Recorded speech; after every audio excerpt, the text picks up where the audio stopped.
Thanks for calling the Indestructible Food Hotline. This is Sarah speaking. How can I help you? Hi, this is Luann in San Jose. Recently at the grocery store, I saw a food I hadn't thought of since I was a child, which is Hormel canned tamales. I just have questions. Where do they come from? Are they really a tamale if they're a tube without a husk? I don't know. The questions are endless. Well, Luann, the questions are indeed endless. Let's start from the beginning. For those of you who don't know, a tamale is masa dough wrapped around a filling, generally wrapped in a corn husk and then steamed. They are incredibly labor-intensive to make and entirely delicious. The canned version of tamales consists of 6 tubes of masa filled with either chicken or beef. One online reviewer said they were about the size of a man's index finger, which is a terrible way to describe a food item. As Luann noted, these lack a corn husk. Instead, they're wrapped in paper, which I thought was strange until I did some reading and realized that many regional tamales are wrapped in paper instead of a corn husk. Apparently, I just need to get out more often. When you think about it, a can of tamales makes perfect sense. It's a quick version of a restaurant or special occasion food that you can prepare in minutes at home. But how do they taste? I found a review online that makes what I feel is a fair statement about these canned tamales. The man says, "Would I recommend them? No, because most people won't enjoy them. But if you're easy to please like I am, then I would try these. Just don't expect too much." These tamales, like many canned foods, are a caricature of the real thing. And that's rad. I mean, you can like real whipped cream and Ready Whip, authentic ravioli and Chef Boyardee, and you can like real tamales or the canned version, as long as you don't expect too much. Thank you so much for the question, Luann. I learned a lot and I ate this whole can.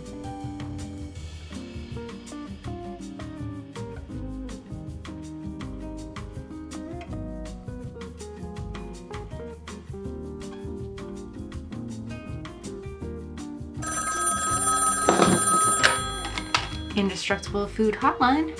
How may I answer your query?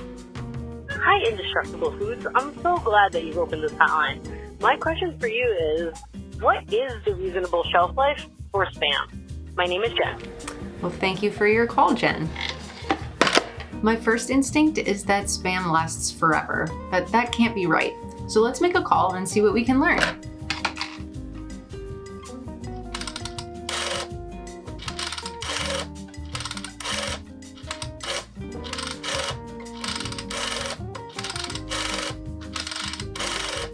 Hormel Foods, this is Melissa. How can I help you?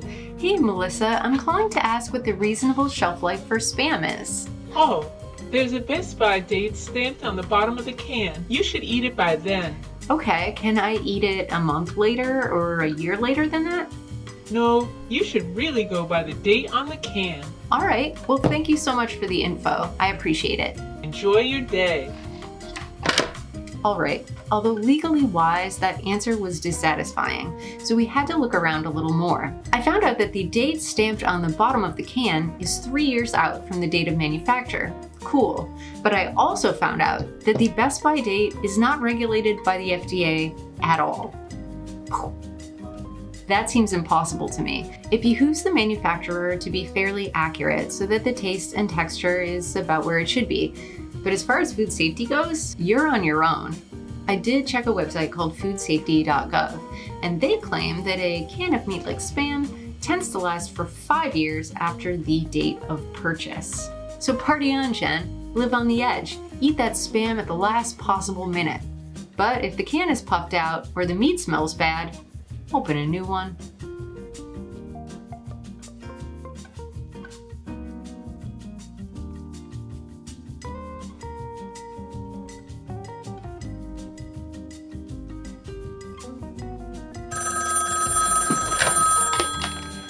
Thanks for calling the hotline. How can I help?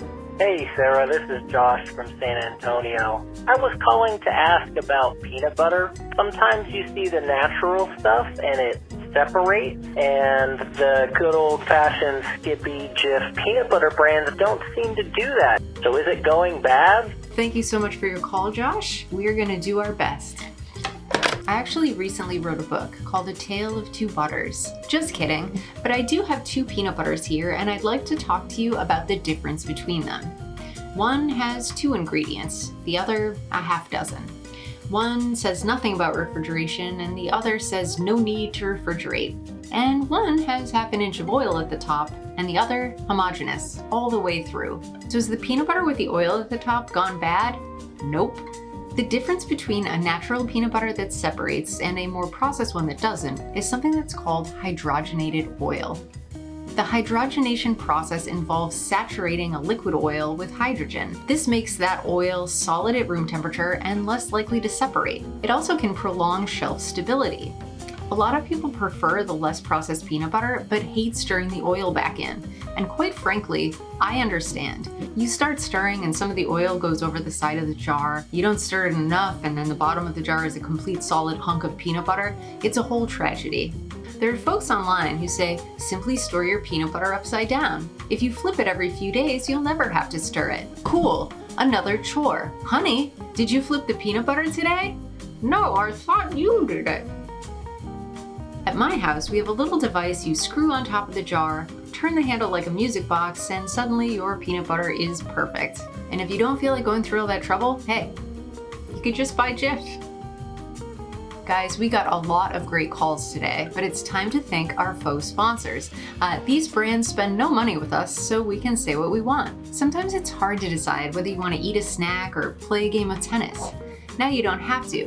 With Pringles, you can crunch a chip, then serve an ace. Pringles, you'll 15 love them.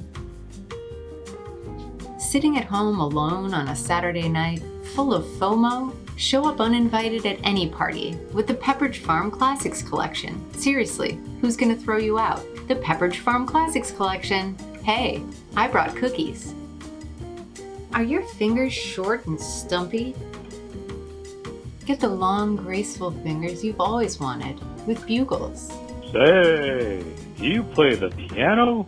No, it's Bugles. Try Bugles.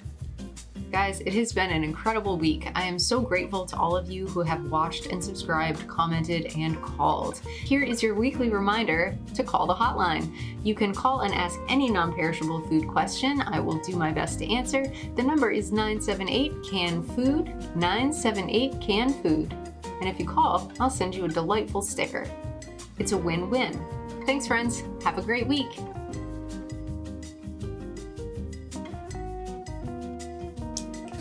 Help.